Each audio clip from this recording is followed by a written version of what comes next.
wanted to see me? Yes, come in. I wanted to talk to you about a new client. So, a new client's been referred to us that I think would be a perfect fit for your design aesthetic. The client wants to meet tonight at the Waterford International Hotel. That's very thoughtful of you, Talon. Thank you. I'll do that. Walking into the restaurant lobby, Zoe was reaching into her bag to pull out the file and call our client when she suddenly stopped dead in her tracks. Zoe blinked in disbelief at the man casually sitting. He was gazing at the city, the color of his eyes today a stormy gray. He seemed to be waiting for someone. His long fingers drummed rhythmically on the table beside him to show that his patience was waning.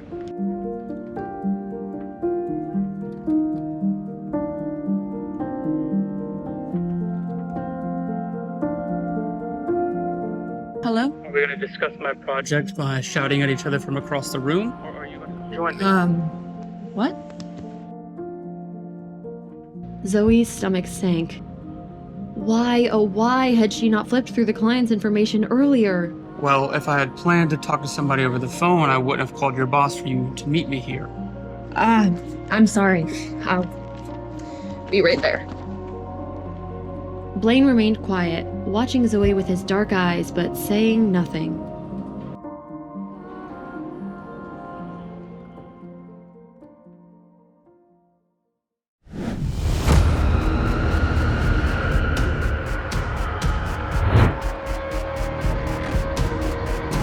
No, stop! Please, don't hurt me. I'm pregnant. You fool! That's exactly what I'll do! As the woman steps into the light, Zoe recognizes her, Zoe's future mother-in-law and future grandmother of her child. Not understanding why she was doing this, tears well up in Zoe's eyes, infuriating the old woman more. That monstrosity inside you will never be a part of my family. The woman's eyes darkened as she stabbed Zoe in the stomach.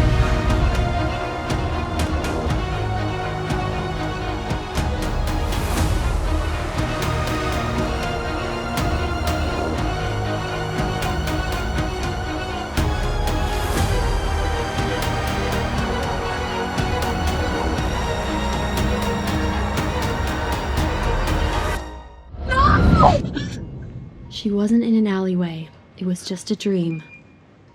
Actually, it was more than a dream.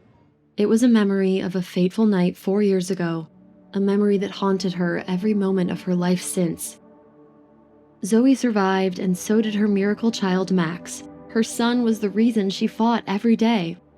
The love she had for him was immeasurable. She would do anything to protect him, to give him a chance at a happy and healthy life.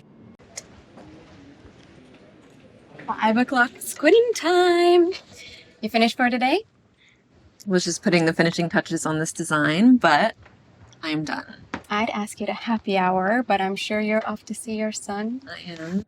It's okay. I get it. Your date is much cuter than anyone I'll see at the bar. That he is. I'll see you tomorrow, Court. Zoe quickly walked towards the exit of Taylor Interiors. This was the best part of her day. She wanted to get to the hospital to spend as much time with her son as possible before visiting hours ended.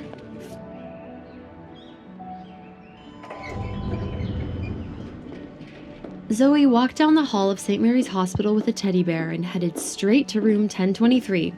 She pushed open the hospital room's door with a huge smile, only for her face to immediately fall. The room was empty. There was no sign of Zoe's son. She immediately became anxious. Have you seen the patient in this room, my son Max? Oh, I'm sorry. I'm just an intern nurse. I just started here. I don't know your son. I'll ask the charge nurse.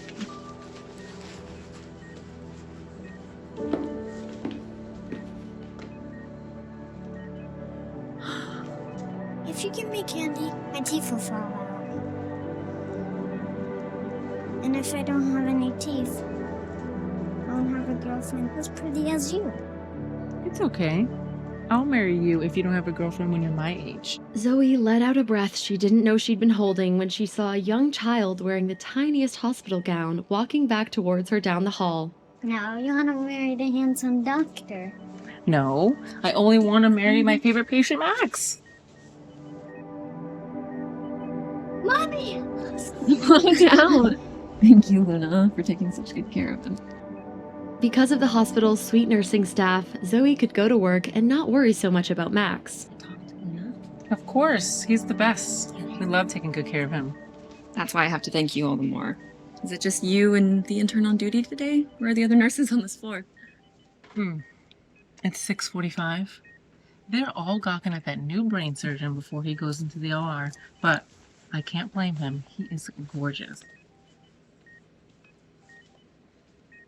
You went in? Yep, just went into surgery. Even his voice is sexy. The other day when I was assisting him, he said hematoma in the brain and I wanted to have his babies. He is Phoenix's most eligible bachelor.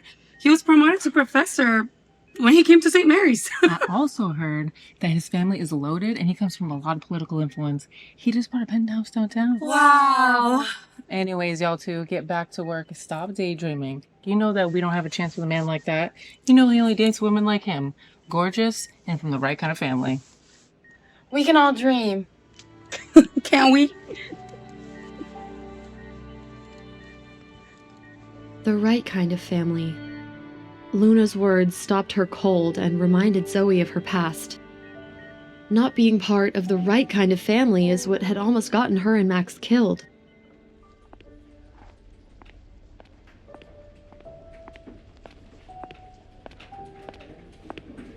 Your phone's rang like 10 times in a row. Yeah, she said you need to talk to her right away. It wasn't the hospital, was it? Oh no, I would have gotten you right away. She said it's about your sister, not Max. Let me know if you need anything, okay? Thank you. I will.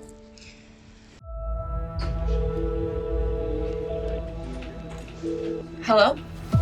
Zoe, thank God you called back. Linda, what's going on? Is something wrong? Did something happen? It's Ziva. She fell down the stairs and almost killed herself. Ziva will be fine. The doctor said her injuries weren't a big problem, but Ziva broke her leg and has a slight concussion. Okay, I'll be right there. Where are you at? St. Mary's, but never mind. I have to go. Wait, whoa, what do you mean, never mind? Tell me what's happening. It's your sister, Zoe. She didn't fall down the stairs. She deliberately threw herself down the stairs. She wanted to injure herself, but she didn't want to die. Is she crazy? She fell in love with a brain surgeon that works at St. Mary's Hospital, but he always ignores her, so she wanted to get admitted to the hospital so he would have to pay attention to her. Brain surgeon? Was this the same handsome brain surgeon that the nurses had been talking about last night? It's ridiculous. Zoe, I told her I thought she was crazy, but you know how Ziva is. She wouldn't listen. I gotta go. The nurse is here to give her medicine. Okay, I'll see you soon.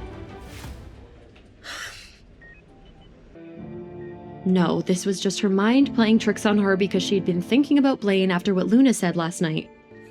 Any double vision? Maybe a little. Zoe's heart stopped. It was him.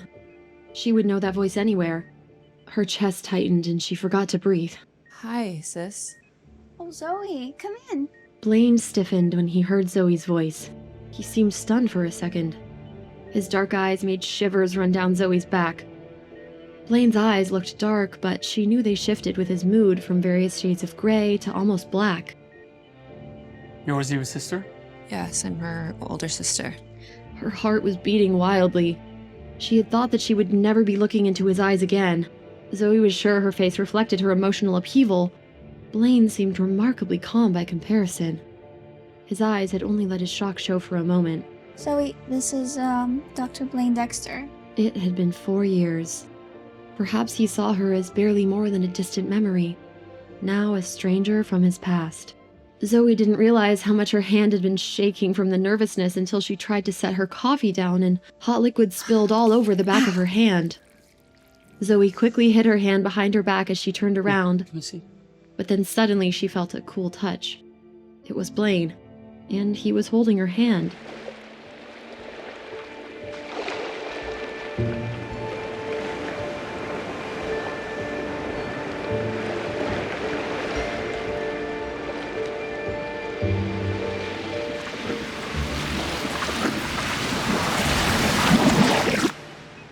The burn looks to be not that serious. She wanted to break free, but found herself unable to resist his closeness. His voice was cold and clinical. Kelly, can you please help Miss Fuller's sister? Unlike Get some mercury Zoe, for he her seemed wound. Thank you. unaffected by their It's a slight touch. burn, it's no problem. Your scans look good. I don't see any injuries to the brain. Okay. I'll have the nurse arrange to move you to the orthopedic department for observation. What? Why? I don't feel well enough. Ziva, all of my beds are precious. These beds help save lives and treat real injuries. I heard you like me. That'll never happen. So don't waste your time or my time. I don't like women like you. How could you think I would like a woman who would be so stupid to risk her own life for a man? I don't like women who scheme, and I don't like women who lie. I could never be with somebody who would betray my trust. Zoe's chest burned painfully and her ears rang. His sentence was achingly familiar. Blaine's words from 4 years ago still haunted her. Zoe, I can never be with someone who will betray my trust. And as for you, that's no little problem. If you let it fester, it could cause further complications a simple cream can't fix. Kelly, can you please get her a prescription? And you can pick it up at the hospital pharmacy on your way out. There you go. You did this. Did you tell him? Ziva, calm down. Siva, do you really feel in your heart that I'm such a terrible person that I would betray you? Zoe's heart ached. Ziva didn't know it, but Zoe simply didn't want to see her younger sister get hurt. She didn't want her to fall in love with a man she could never have, to find the kind of deep love that happens when you meet your soulmate, to only have him taken away. Zoe didn't want her sister threatened, frightened, and harassed by others day and night. You wanted to see me? Yes, come in. I wanted to talk to you about a new client. So, a new client's been referred to us that I think would be a perfect fit for your design aesthetic. The contact that referred him mentioned that money is no object. So he sounds like my perfect kind of client. Hopefully he'll refer some of his rich friends. Great. Can't wait to get started. Excellent. So the client wants to meet tonight at the Waterford International Hotel. I know you like to visit your son after work, so if you want to leave a bit early to go and visit Max, that's fine. Talon was not only the chief designer, but also the owner of Taylor Interiors. He was a good boss with a warm heart. That's very thoughtful of you, Talon. Thank you. I'll do that. Oh, Zoe, one more thing. The contact that referred him mentioned he could be a bit picky, but I know your style and attentiveness. I'm sure it'll be no problem. No worries. Won't let you down. I got this. After squeezing in a visit with Max, Zoe headed to the Waterford Hotel to meet her new client. Walking into the restaurant lobby, Zoe was reaching into her bag to pull out the file and call her client when she suddenly stopped dead in her tracks. Zoe blinked in disbelief at the man casually sitting. He seemed to be waiting for someone. Zoe had managed to avoid him all week at the hospital, only for Blaine to now be sitting in the same hotel as her client meeting. Realizing he hadn't seen her yet, Zoe frantically looked around for a place to hide. Spotting a large pillar to hide behind, Zoe quickly headed towards it. Zoe chanced to glance back in Blaine's direction, only to find him now looking right at her.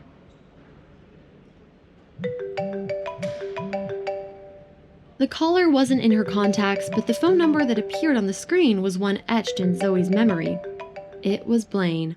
He was still using his Scottsdale number, unlike Zoe, who had changed her number as soon as she moved to Phoenix. So, how did Blaine have her number now? Hello? Are we going to discuss my project by shouting at each other from across the room? Or are you going to come join me? What? No, it couldn't be him. Zoe's stomach sank. Why, oh why, had she not flipped through the client's information earlier? Well, if I had planned to talk to somebody over the phone, I wouldn't have called your boss for you to meet me here.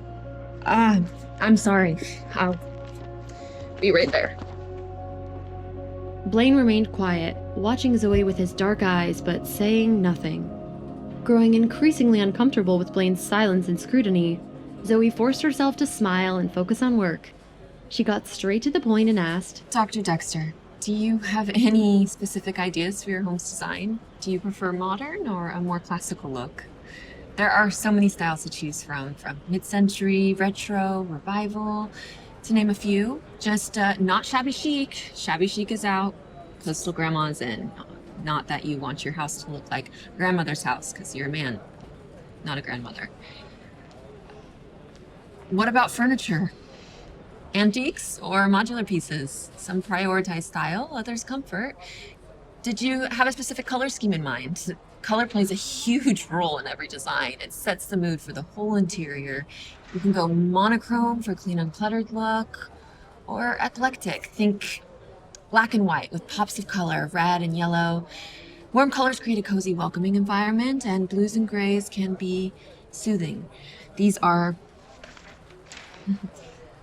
recent examples of my work. If you see anything that catches your eye, let me know. Zoe finally stopped talking. She was out of breath and wished there was a hole in the hotel lobby she could crawl into. Blaine didn't open Zoe's portfolio. She figured he was probably thinking of how quickly he could get Talon on the phone to have her fired. Finally, he spoke. Right now, what I want is food. Let's eat first. Excuse me, sir. Yes, sir. Can we see a menu? Oh, right away, sir. Thank you. At least while eating, she wouldn't have to talk. What would you like to eat, miss? Oh, just the water is fine for me. Not only did this restaurant look extremely expensive, but Zoe also didn't think she could eat with her stomach in knots. Blaine frowned at Zoe's response. Can you bring us 2 plates, please? We'll be sharing.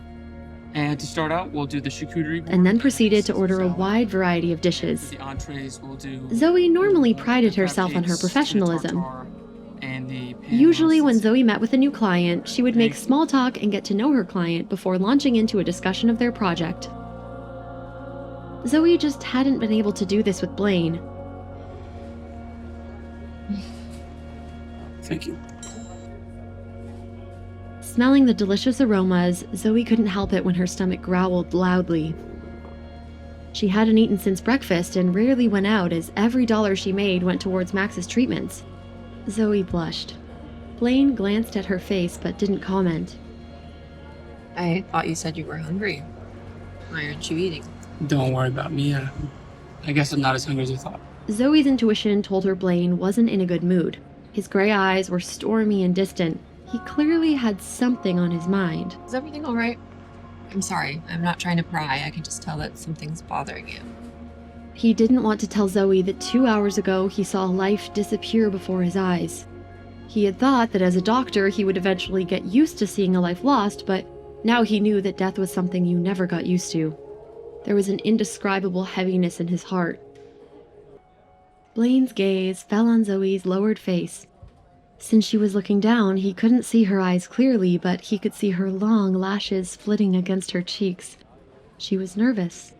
He watched as Zoe tucked a strand of dark hair behind her ear. She'd worn it up today, but some long strands had escaped, falling gently around her face. It didn't seem possible, but Zoe was even more beautiful than he remembered. Zoe's few words of gentle concern gradually gave him a sense of relief. He closed his eyes for a moment, and Blaine's heavy heart seemed to calm.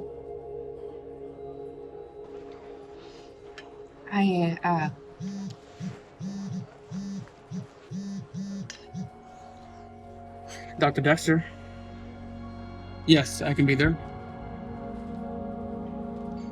Which patient is having complications? Okay, yes, another one. Can you please prep her for surgery? I'll be there right away. Thank you. Is there something urgent at the hospital? Zoe assumed that their design conversation was over before it had even started. Yes, one of my patients has to go into emergency surgery, so cut this short.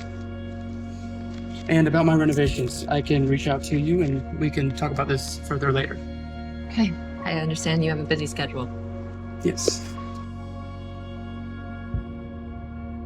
Zoe only looked away when Blaine was no longer in sight. Watching him leave, she felt a sense of loss.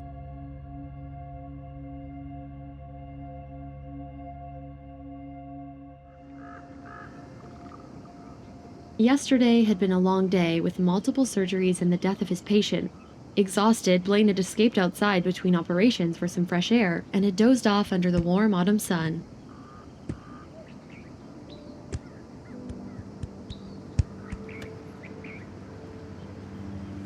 Sorry, my ball hit my foot. That's okay. No worries. The little boy was around 6 years old. Are you a doctor? Yes. He was a very handsome little guy. His eyes shone brightly with curiosity and intelligence. This kid was going to be a heartbreaker. You're very handsome. If Luna met you, she might not want to marry me anymore. So, what's your name? My name is Maxwell, but you can call me Max. What's your name? My name is Blaine Dexter. Dr. Dexter. That's right. Are you a brain surgeon?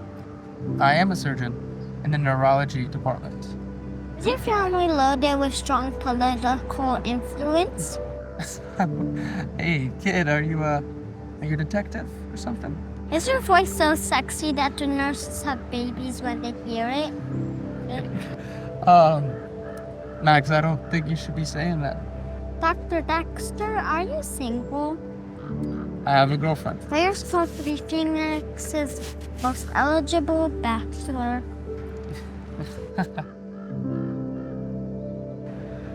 I have a girlfriend. Why is that such a bad thing? I wish you didn't have a girlfriend so you could meet mommy and she could be your girlfriend. You don't have a dad?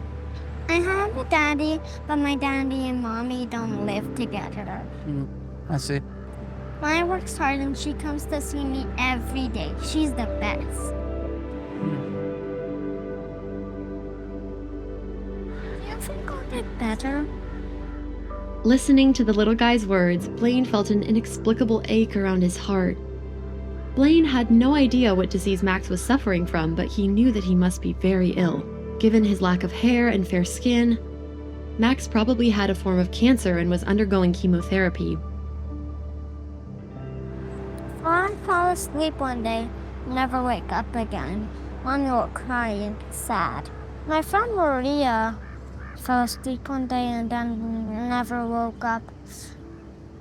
Her mommy couldn't stop crying, so I hope that I get better soon.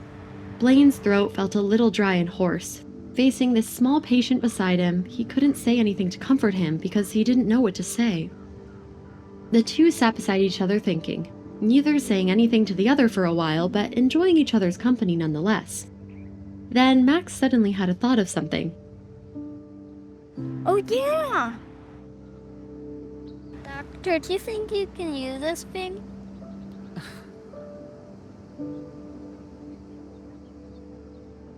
He was speechless. It was a brightly wrapped condom and seemed to be some sort of a giveaway sample for a new brand Blaine had never heard of. Seeing Blaine's strange expression, the little guy looked confused and his face turned red before admitting, My mom sells things to cure me.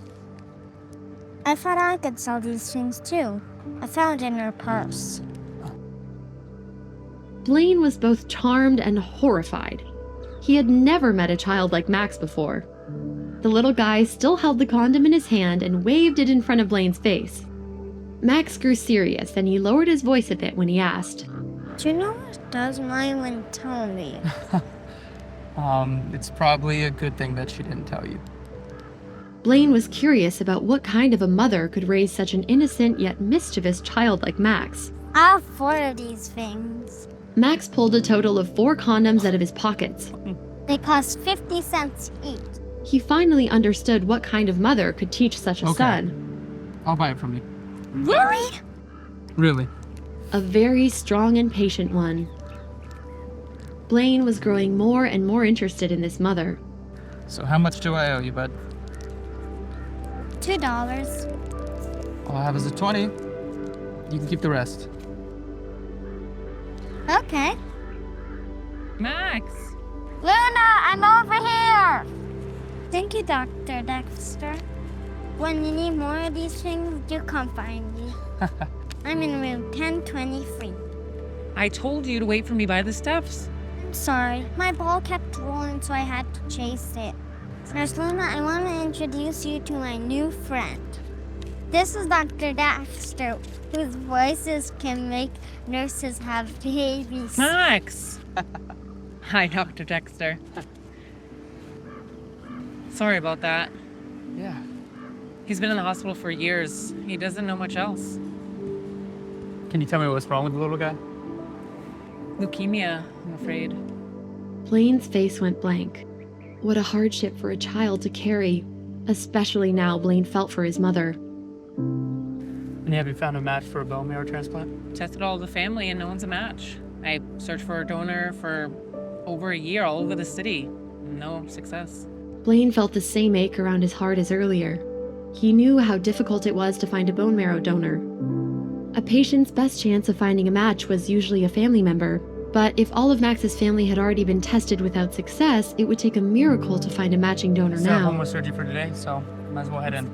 Nice to meet you. Okay, have a good day, doctor. You too.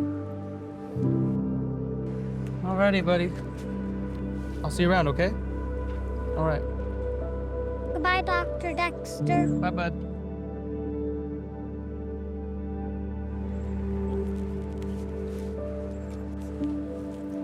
You know, after seeing you all two together, you kind of look alike.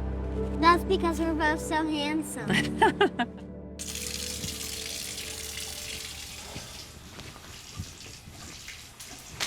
Oh, dude, what have you got planned for after work and can I join you? If I were to tell you that these were sold to me by a 4-year-old pint-sized hustler, would you believe me? What? No way, you're lying. Hello? Dr. Dexter, did you have time this week to show me the layout? I need to see the layout of the rooms and take measurements. She was trying to sound as calm as possible. Truthfully, she hadn't wanted to make this call. She'd have preferred Blaine to contact her, but she knew Talon would be expecting an update soon, and she needed to have something to tell her boss. If it had been any other client, Zoe wouldn't have hesitated to call, so she'd forced herself to follow up. I am just about to go into surgery. The operation should take about 3 hours. If you want to meet me at the fountain at the entrance of the hospital at 7 p.m. Okay, thanks.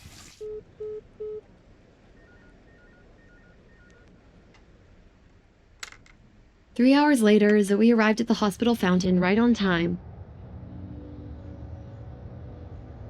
Time passed, but still no Blaine. Checking her watch, she saw it was almost 8 o'clock. She'd been waiting an hour. Was the surgery not over yet?